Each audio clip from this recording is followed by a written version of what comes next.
Hijrah Nabi ke Yasrib itu sudah yang keempat.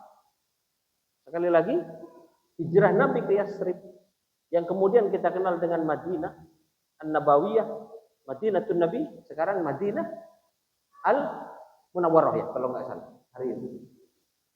Itu namanya Yasrib. Yasrib ini cicitnya Nabi Nuh yang buka Madinah. Itu terjadi pada usia Nabi 53 tahun, berarti 13 ya dari kenabian atau 1 Hijriah. Tapi nama Hijriah belum muncul. Karena Hijriah itu baru ditetapkan pada masa Khalifah Umar bin Khattab. Nah, pada tahun 5 kenabian, berarti usia Nabi 45, itu hijrah pertama itu ke Habasyah. Dan Nabi nggak ikut. Nabi nggak ikut. Dipimpin oleh siapa? Utsman bin Maz'un. Satu riwayat yang lain dipimpin oleh Utsman bin Affan beserta istrinya Sayyidah Ruqayyah binti Rasulullah Muhammad sallallahu alaihi wasallam. Di mana Habasyah itu? Tanduk Afrika. Habasyah itu tanduk Afrika. Sekarang meliputi 4 negara lebih. Pertama Eritrea, yang kedua Ethiopia, yang ketiga Djibouti, yang keempat Somalia, dan sebagian Sudan. Itu dulu namanya Habasyah. Rajanya Negus, di bawah kendali Romawi Timur, Konstantinopel, yang sekarang jadi Istanbul, Turki. Itu kalau Bapak nyebrang di Yaman, maka Bapak ketemu nanti Djibouti. Tapi kalau Bapak nyebrang di Jeddah, ada pelabuhan namanya Su'aibah atau Syaiban, Bapak langsung ketemu dengan Eritrea. Tapi kalau Bapak nyebrangnya di Madinah, maka ketemunya nanti Mesir dan Sudan. Itu bisa dipelajari. Nah, itu saya hitung itu 769 km. Itu backgroundnya abad ke-7, Pak. Belum ada jalan tol. Belum ada Innova, adanya onta. 769 km dari pelabuhan Jeddah itu ke Eritrea. Atau ke pusatnya Ethiopia pada saat itu, Habasyah. Itu kira-kira kalau saya hitung Bandar Lampung perbatasan Jawa Tengah dengan Jawa Timur, Pak. Kira-kira Rembang lah kira-kira itu. Itu 760-an kilometer. Itu yang pertama, Pak. Hijrah itu apa tujuan utamanya? Mencari suaka politik. Suaka politik, Pak. Perlindungan. Hijrah itu. Kenapa? Mekah nggak kondusif, Pak. Nggak bisa sholat berjamaah macam kita. Kajian hari ini nggak bisa, Pak. Disiksa, Pak, sampai mati, Pak. Sholat itu kalau ketahuan, dibunuh, Pak, disiksa, Pak, sampai mati. Siapa? Keluarga Sumayyah kan disiksa sampai mati. Disiksa sampai mati. Sumayyah, suaminya Yasir, itu kan disiksa sampai mati. Umat Islam nggak bisa bela. Kenapa? Tidak punya kedaulatan. Tidak punya tanah air. Negeri berdaulat itu penting, Pak. Negeri berdaulat sehingga kita bisa menegakkan agama Allah itu penting. Tapi maksa orang beragama itu juga nggak boleh sama Al-Quran. Jadi kita ini memang tawassut agamanya. Tawassut. Tidak ekstrim kiri, tidak ekstrim kanan. Ini coba kita bedah ayat-ayatnya seperti apa. Itu yang terjadi, Pak.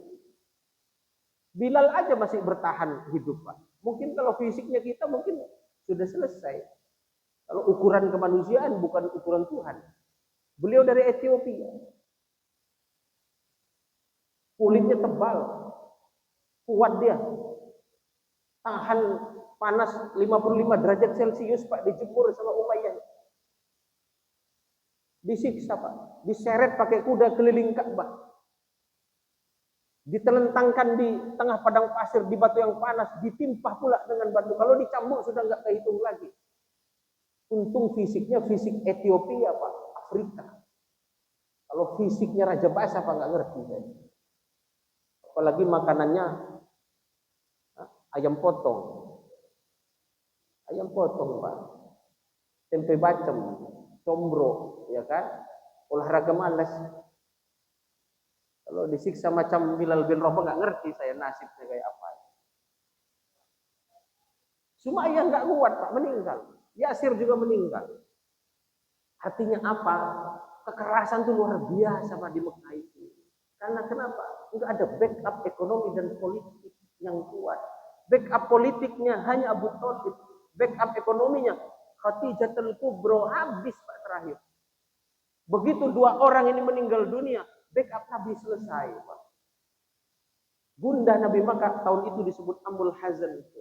Kenapa? Backup politiknya enggak ada, meninggal dunia. Backup ekonominya meninggal dunia. Pamannya Abu Thalib meninggal. Khadijatul Kubro, Sayyidah Khadijah meninggal. Kenapa? Karena sepertiga aset Mekah itu adalah asetnya Khadijah. Habis Pak untuk perjuangan Islam karena pernah diboikot atau diembargo selama kurang lebih 3 tahun setengah. Habis Pak dimakan untuk biaya hidup. Enggak boleh transaksi. Jadi apa motivasi utama hijrah? Mencari tanah air. Mencari tanah air. Biar sholatnya itu khusyuk, bisa berjamaah, bisa sholat Jumat, bisa bermata pencaharian sehingga bisa mengeluarkan zakat. Perintah zakat itu Pak, ketika masih di Mekah, tapi belum bisa Pak dilaksanakan. Makan aja kurang, gimana mau mengeluarkan zakat? Apalagi zakat mal. Sholat Jumat itu turunnya di Mekah ayatnya, tapi dilaksanakan pertama kali di Madinah. Kenapa? Di mana mau sholat Jumat?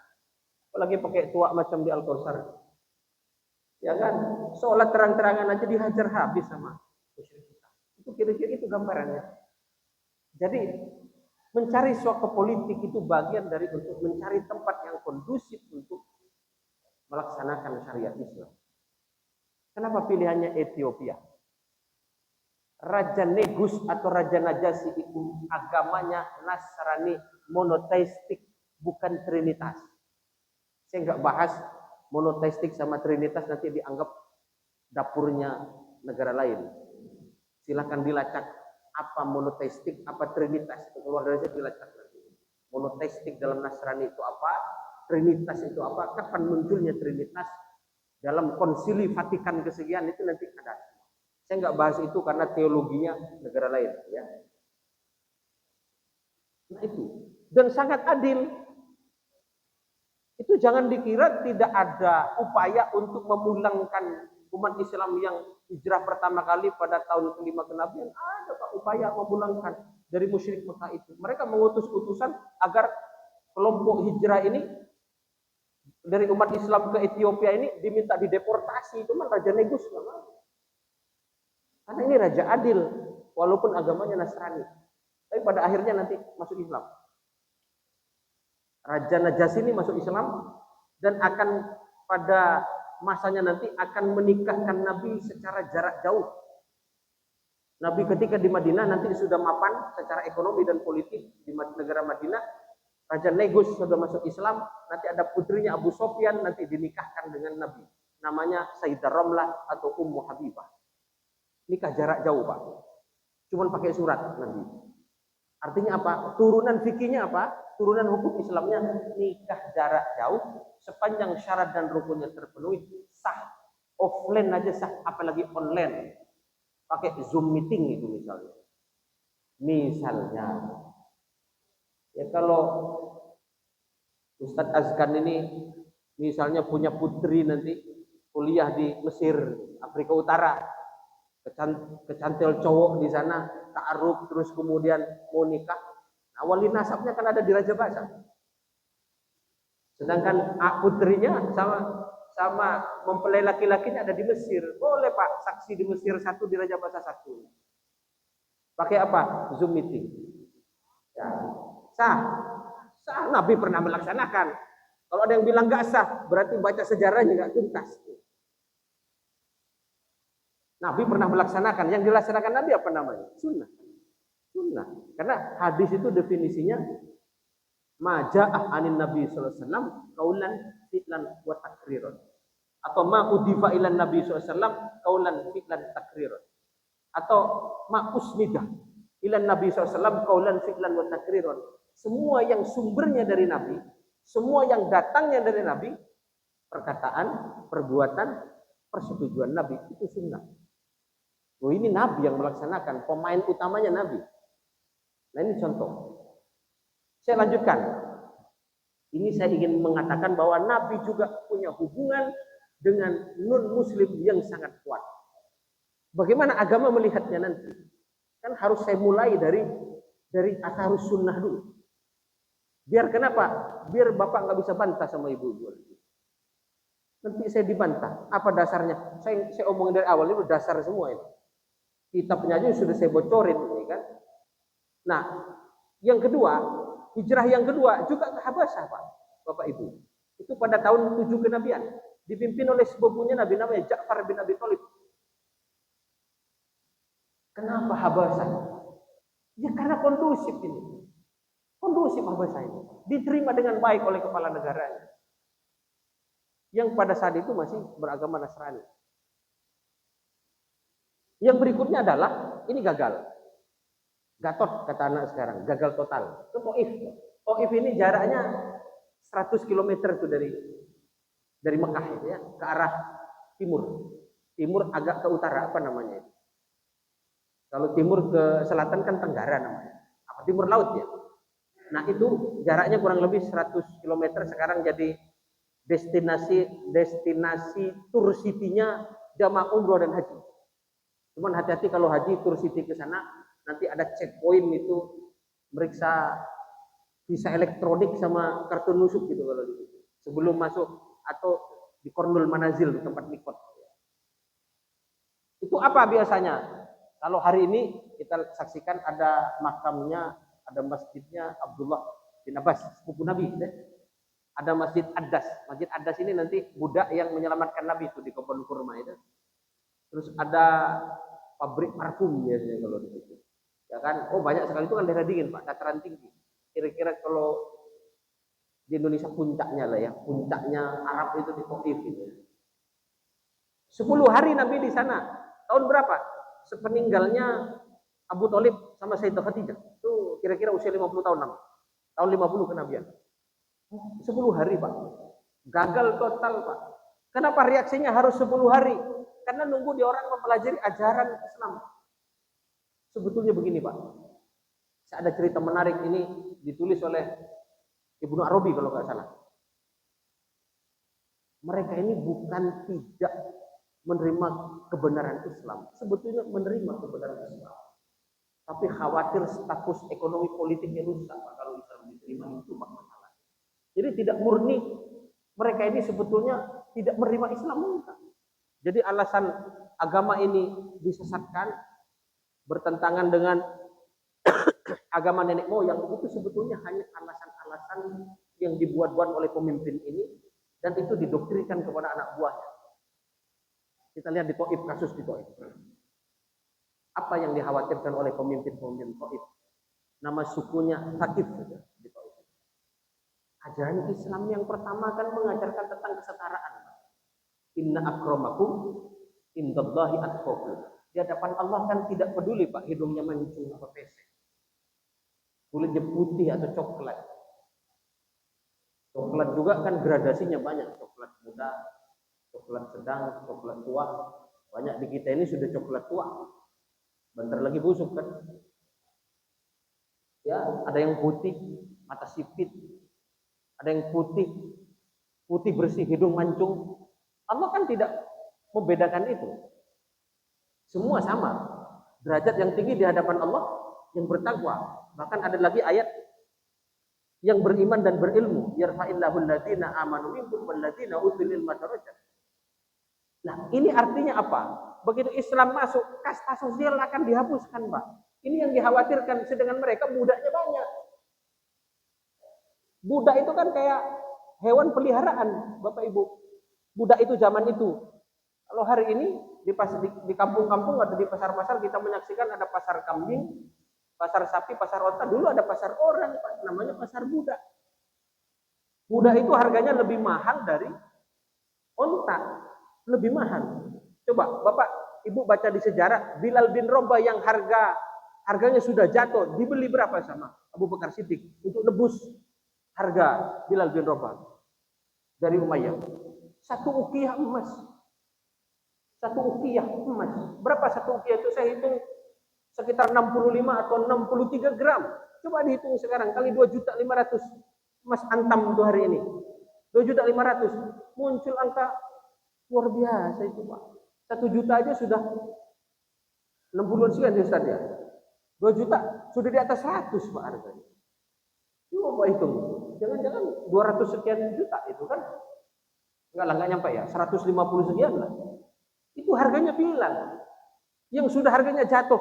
Kalau harga budak itu bagus Pak, apalagi cewek dari Uzbekistan, Asia Tengah, perpaduan antara Arab, Nordik, ya kan? Arab sama Nordik, Nordik itu Eropa, dengan Arab, hasilnya Uzbekistan, katanya begitu. Ini perlu penelitian. Itu bisa 5 ukiah emas itu harganya di pasar budak itu. Para bangsawan bisa berebut itu. Apa budak itu Pak? Boleh digauli oleh tuannya, bosan dijual Pak. Kan sangat merendahkan harkat dan martabat wanita pada saat itu. Nah ini kalau Islam masuk, semua disetarakan, disederajatkan, hancur Pak bos-bos besar ini Pak. Kenapa? Dia harus mencari pekerja yang diupah. Minta UMR lagi kayak di Bandar Lampung, ya enggak? Apa enggak pening coba. Yang sebelumnya enggak diupah, cukup dikasih makan, kasih baju, kasih tempat tinggal, apa adanya, ala kadarnya. Jadi tidak sesederhana bahwa mereka menolak karena banyak yang akan terganggu nanti sosial politiknya itu, status sosialnya itu. Itu masalahnya Pak. Enggak sesederhana yang kita bayangkan. Terus kemudian yang kedua, perdagangan berhala itu luar biasa. Yang pabrik-pabrik berhala ini yang punya bos-bos besar itu. Nah kalau berhala diruntuhkan semua, mata pencahariannya dari mana? Ini yang harus dibedah. Karena apa? Keuangan ini juga dikapitalisasi sehingga mereka menguasai sentra-sentra perdagangan. Pasar-pasar itu dikuasai, Pak. Bapak tahu nggak? Li'ila fi Quraisyin ila fihim rihlatash syita'i was-shaif. Apa? Pembesar-pembesar musyrik Mekah ini dan suku-suku sekitarnya itu menguasai jalur perdagangan. Mekah dan sekitarnya ini kan negara broker dulu, mirip Singapura hari ini. Jadi dari barat, dari utara ke selatan, selatan ke utara, transitnya ada di situ. Makanya ketika musim dingin, mereka ke selatan, Pak, ke Yaman, Oman, bahkan nyebrang Laut Merah ke Djibouti dan seterusnya. Itu maksud dari rihlatas syita'i was-shaif. Kalau musim panas mereka ke utara, ke Syam. Syam itu juga sentra perdagangan menampung dari Eropa dan dari Cina. Syam itu meliputi apa sekarang? Yordania, Suriah, Lebanon, Palestina, Israel. Di zaman Nabi itu Syam. Di zaman Nabi Ibrahim namanya Kan'an. Kan begitu maksud ila fi Quraisyin ila fi rihlatas syita'i was-shaif. Jadi Mekah itu dari sentra perdagangan yang menguasai ya bos-bos ini. Mereka mempekerjakan banyak budak. Wah ini kalau diislamkan semua, merdeka semua, berapa kos yang harus dikeluarkan? Ini kalau urusan ngitung-ngitung gini nanya sama ketua yayasan nanti ini kan. Pasti kosnya nambah itu nanti, high cost itu nanti itu. Kalau udah produksinya nambah, harga jualnya pasti nambah, bisa kalah bersaing. Namanya Cina lagi. Karena Cina sudah sampai ke situ. Saya pernah membaca begini. Ini agak melebar sedikit. Saya pernah membaca satu manuskrip bahwa Sayyidah Hajar itu putrinya Fir'aun, bukan budaknya, yang akan menurunkan nanti Nabi Ismail ya, Sayyidah Hajar. Dan ibunya Sayyidah Hajar itu asalnya dari Swarna Dwipa. Bapak tahu Swarna Dwipa di mana? Sumatera, Pak. Dari Swarna Dwipa. Berarti Mesir ada hubungan dagang yang sangat kuat itu dengan Swarna Dwipa. Bapak lacak. Ini saya kasih clue, jangan cepat protes. Cari referensi dulu. Kalau saya diundang lagi, boleh nanti kita diskusikan. Iya, kita adu referensi aja kalau sudah seperti ini kan. Ini saya pernah baca manuskrip itu. Manuskrip yang ketiga yang pernah saya baca, ternyata Nabi Ibrahim itu setelah meninggalnya Sayyidah Sarah, itu diminta oleh Nabi Ishak untuk menikah gurunya. Orang yang ngomong dia, orang yang ngajarin dia, namanya Sayyidah Konturoh. Saya lacak Sayyidah Konturoh ini dari mana? Rupanya dari Champa. Kerajaan Champa kuno berarti antara Kamboja dan Vietnam. Sekarang jadi bangsa Nguyen ini semua. Itu ada Champa kuno Pak dulu. Dari situ dan bangsanya namanya bangsa Mala. Maka ada manuskrip yang mengatakan nanti keturunan dari Sayyidah Konturoh dengan Nabi Ibrahim menjadilah dia bangsa Malayu atau Melayu. Jadi teori selama ini yang diajarkan di SMA, yang katanya nenek moyang bangsa Indonesia dari dataran tinggi Tibet, ada yang mengatakan dari Yunan, ada yang mengatakan dari bangsa Arya di lembah Sungai Indus, itu saya kira harus didiskusikan ulang. Harus didiskusikan ulang. Ini mudah-mudahan guru sejarahnya bacaannya sampai ke situ. Nah, kira-kira seperti itu. Ini kan perspektif semua menurut saya, ilmu pengetahuan kita semua. Ini akan ada penemuan-penemuan besar nanti di masa yang akan datang. Tentang bagaimana mobilitas bangsa-bangsa besar dan suku-suku yang ada di dalamnya. Ya karena perintah Quran li ta'arufu. Saling diketahui, saling dipahami, saling menghargai terakhir. Tentunya seperti itu. Saya lanjut. Walhasil hijrah ke Taif gagal. Bapak pernah dengar Nabi dipendungin pakai batu sampai luka, terus ditawarin malaikat Jibril sama malaikat Jabal, penjaga gunung, untuk mau menimpah Taif biar mati semua itu orang-orang Taif, brengsek, kurang ajar, kira-kira begitu. Nabi menolaknya, malah Nabi mendoakan semoga dari tulang sulbi mereka lahir anak-anak nanti yang beriman kepada Allah. Ini Nabi yang doa 8 tahun diijabah oleh Allah. 8 tahun. Ibu cek di perang Khandaq ada Al-Mughirah bin Syu'bah asli dari Taif. Putra kepala suku Taif masuk Islam. Nabi aja doanya 8 tahun berikutnya Pak diijabah. Kalau kita 8 minggu jangan minta diijabah dulu. Kita ini bukan nabi. Atau jangan-jangan 8 keturunan berikutnya kan diijabahnya enggak apa-apa. Rajin aja berdoa. Perlu 8 tahun berikutnya Al-Mughirah bin Syu'bah jadi ulama besar. Banyak meriwayatkan hadis itu asli dari suku Sakif yang mendolimi Nabi. Bayangkan kalau Nabi seperti Nabi Nuh, habis Pak kirim banjir. Kalau seperti Nabi Soleh, habis Pak dah. Tapi Nabi itu Nabi kita yang selalu menyebarkan cinta dan kasih sayang. Ini yang harus kita tiru. Yang terakhir yang ingin saya ceritakan adalah hijrah ke Madinah. Nah, ini di sini ada dimensi ukhuwah. Begini Pak, ketika Nabi hijrah ke Madinah, apa yang dilakukan Nabi pertama?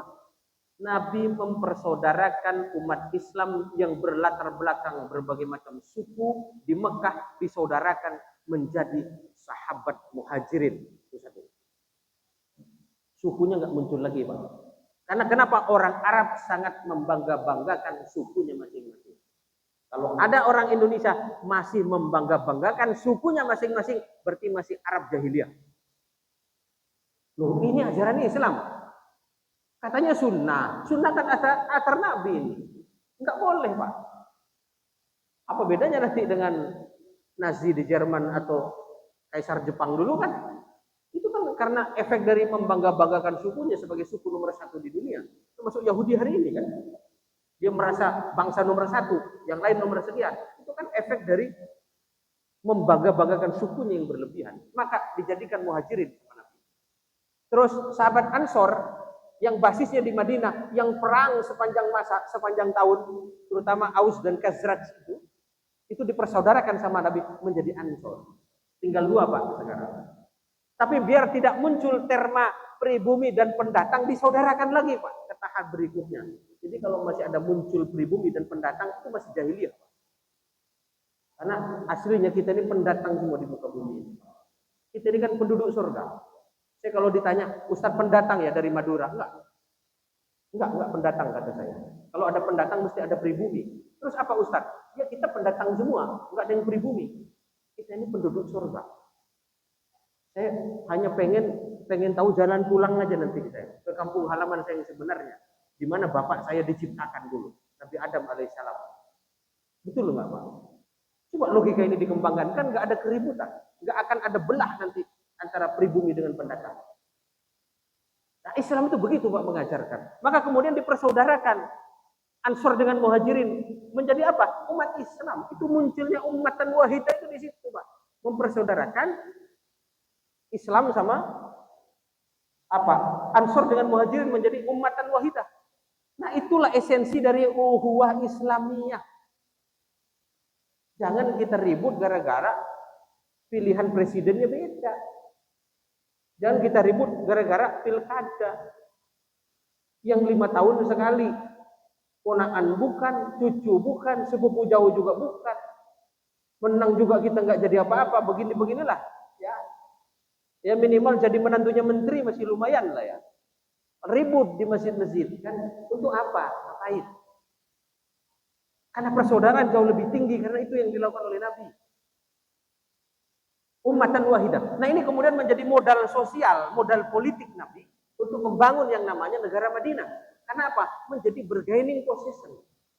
Alat bargaining Nabi dengan suku-suku besar di situ dikumpulin sama Nabi. Yuk kita dirikan Madinah dong, negara yang berdaulat. Karena Nabi sudah kuat itu, punya umat Islam di belakangnya, Ansor dan Muhajirin. Kumpullah. Ini yang dikatakan uhuwah watoniyah. Saudara sebangsa dan sudah dipraktikkan semua Pak sama Nabi. Siapa yang dikumpulkan sama Nabi? Yahudi.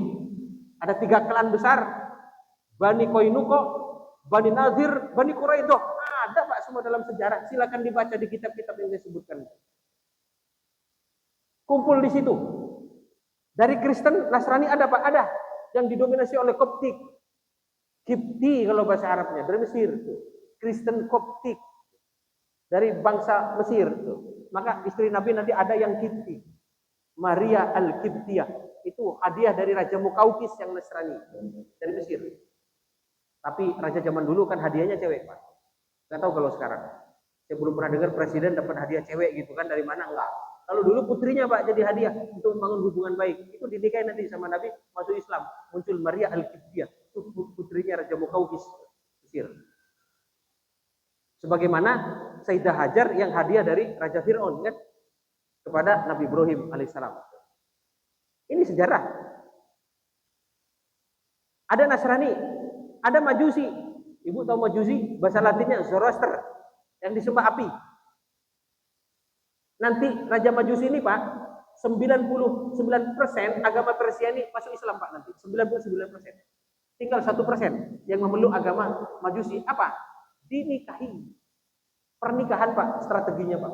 Setelah ditaklukkan oleh Umar bin Khattab, Persia itu meliputi, ini saya sebutkan, Persia itu meliputi mana saja? Irak, Iran, Syam, berarti Suriah dan seterusnya itu masuk Persia dulu. Terus sampai ke negara-negara Asia Tengah, Uzbekistan, Tajikistan, Turkmenistan itu masuk Persia, bahkan sampai sebagian India dan Pakistan hari ini itu masuk Persia. Raja terakhirnya namanya Yazdirjid kalau bahasa Arabnya. Kalau Latinnya Yazdijid. Itu bahasa Latinnya. Yang ketiga, ini nanti dikalahkan oleh Umar bin Khattab. Nah nanti punya putri namanya Jahan Shah. Itu ditangkap jadi tawanan perang, dibawa ke Madinah. Terus kemudian mau dieksekusi mati semua. Ditahan sama Sayyidina Ali bin Abi Thalib. Jangan. Ditawarkan kalau mereka mau menjadi budak karena masih ada hukum perbudakan silakan. Kalau mau memerdekakan diri silakan ditebus. Atau mau masuk Islam kita merdekakan, cari pasangan di sini. Dipajanglah Pak pemuda-pemuda tampan semua anaknya sahabat-sahabat utama itu. Apa? Putrinya Yazdirjid ini, Jahan Shah ini milik Sayyidina Husain yang dipilih. Sayyidina Husain yang dipilih. Menikahlah dengan Sayyidina Husain, nanti namanya dirubah menjadi Syahrubanu atau Syahrbanu, keturunan bangsawan artinya. Syahrun itu bulan ya, Banu itu keturunan. Itu nanti. Nah itu nanti yang punya putra Ali Zainal Abidin. Masuk Islam semua habis Pak. Majusi habis, Zoroaster habis. Tinggal 1% sampai hari ini. Itu sejarah bagaimana Majusi atau Zoroaster bisa masuk Islam. Karena kalah perang dan kemudian dinikahi. Maka dulu apa namanya pada masa itu kan dia punya tempat yang tinggi, ditaruh api, disembah oleh Majusi. Begitu Majusi sudah pindah ke Islam, tempat yang tinggi itu tetap dipertahankan, apinya dihilangkan, muadzin naik Pak ke atas. Muadzin naik ke atas. Begitu sudah ada teknologi yang saya pegang ini, yang naik bukan muadzinnya tapi tuanya. Itu sejarahnya menara. Kalau begitu Ustadz, menara itu dari tradisi Majusi? Iya. Kubah dari tradisi Romawi? Iya.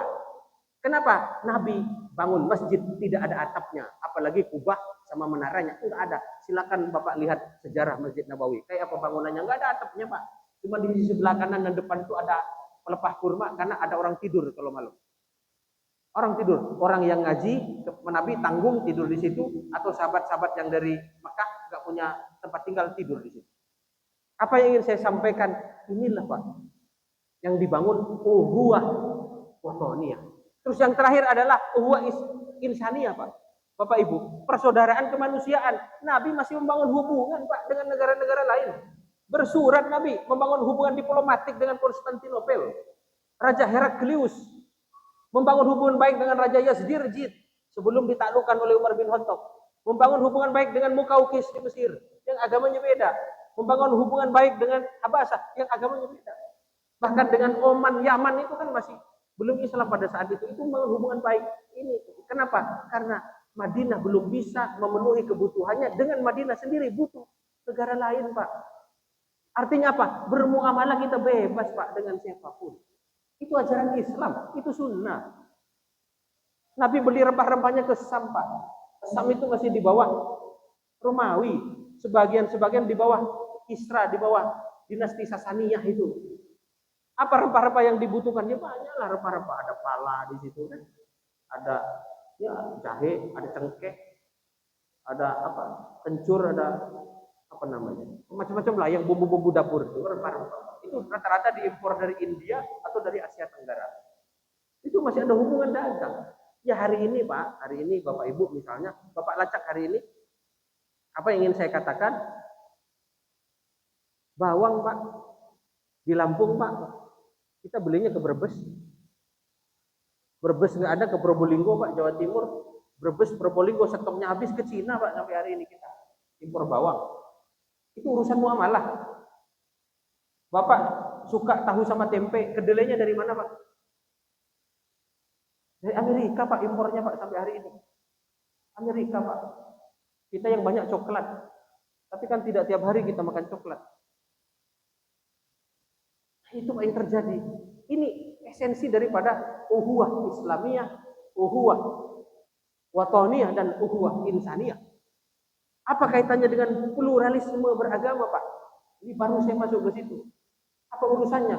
Yang tak boleh dicampur adukan itu cuma dua Pak. Akidah sama ibadah mahdoh. Enggak boleh Pak. Hari Jumat kita sholat Jumat di masjid. Minggunya kita ibadah di gereja. Itu Pak yang enggak boleh Pak. Itu yang dimaksud dengan fatwa MUI Pak. Nah, saya baca ini sekarang. Enggak sampai kan ke aliran sesat, waktunya sudah mau habis. Nah, ini ada tafsir yang berkembang tentang pluralisme yang saya rekam dalam makalah saya ini. Setidaknya ada 5.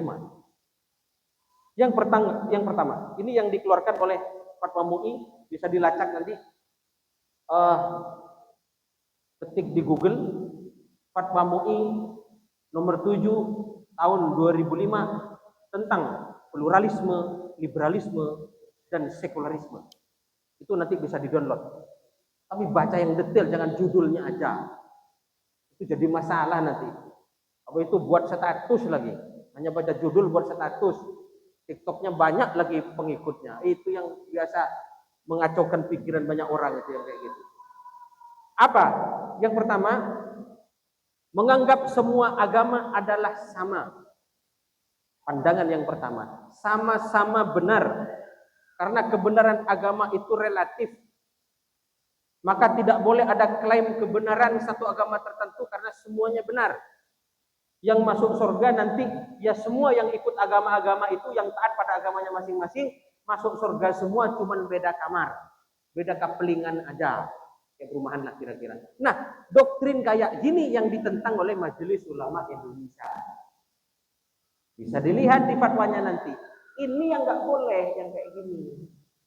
Bukan toleransi yang lain. Kalau Bapak kerja bakti bareng, menjaga bangsa dan negara ini bareng-bareng, duduk di Senayan bareng-bareng, presidennya Islam, menterinya non-Muslim, menterinya Islam, dirjen-dirjen Muslim, itu nggak apa-apa yang kayak gitu. Enggak masalah kalau muamalah. Kita beli paku di toko non-Muslim, beli besi di toko non-Muslim, dia beli hasil-hasil bumi dari kita, agamanya non-Muslim, kita Muslim. Kalau gitu nggak apa-apa Pak. Yang nggak boleh itu mencampur adukkan akidah sama mencampur adukkan ibadah. Di luar itu boleh. Gitu loh. Itu yang dimaksud Fatwa MUI nomor 7 tahun 2005. Maka MUI kemudian membuat definisi stipulatif namanya. Pluralisme agama itu versi MUI itu yang dimaksud. Oke, kita lihat perspektif yang lain. Dalam setiap agama pasti ada ajaran kebenarannya. Walaupun kita meyakini agama itu tidak benar.